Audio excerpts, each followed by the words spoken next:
नमस्ते सलाम दोस्तों, मां आहियां राजेश कुमार सिंधी। दोस्तों, कॾहिं बि पाण मौत ते न सोचो। जंहिंसां बि मौत जी ॻाल्हि कंदा हर को ॾिनी खाईंदो आहे। मौत जो नालो बि न वठो, पर मौत त हक़ीक़त आहे।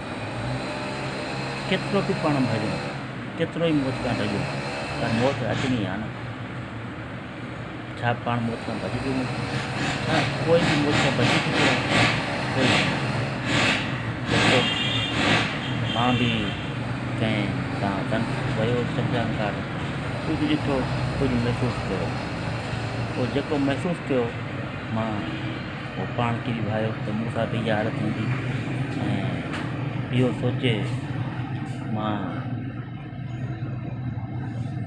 कुझु लिखियो आहे, जेको तव्हांजे अॻियां शेयर कयां थो।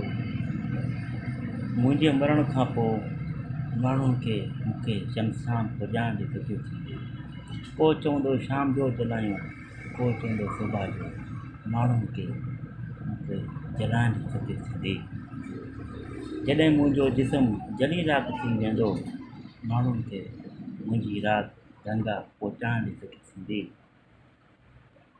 हर को कंदो कोशिश अॻिते वधण में, हर को कंदो कोशिश अॻिते वधण में, माण्हुनि खे मूंखे कंदो ॾियण जी फिक्र थींदी। मुंहिंजे मरण खां पोइ मुंहिंजो नालो बदिलजी मयत थी वेंदो। मुंहिंजे मरण खां पोइ मुंहिंजो नालो बदिलजी मयत थी वेंदो। मुंहिंजो दीदार करण जी माण्हुनि खे फिक्र थींदी। मुंहिंजो आख़िरी दीदार करण जो माण्हुनि खे फिक्र थींदी। जॾहिं दोस्त मुंहिंजा गॾु वेंदा महफ़िलुनि में, जॾहिं दोस्त मुंहिंजा गॾु वेंदा महफ़िलुनि में, दोस्तनि खे मुंहिंजे न पहुचण जी फिक्र थींदी। मुंहिंजे मरण जो ॿुधी ईंदा माण्हू परे परे खां।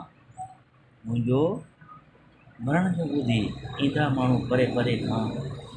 माण्हुनि खे मुंहिंजे मरण जो ॿुधी फिक्र थींदी। दोस्तों, सां गॾु मां चवंदो मोकिलायां थो, उमेद आहे तव्हांखे पसंदि आयो हूंदो।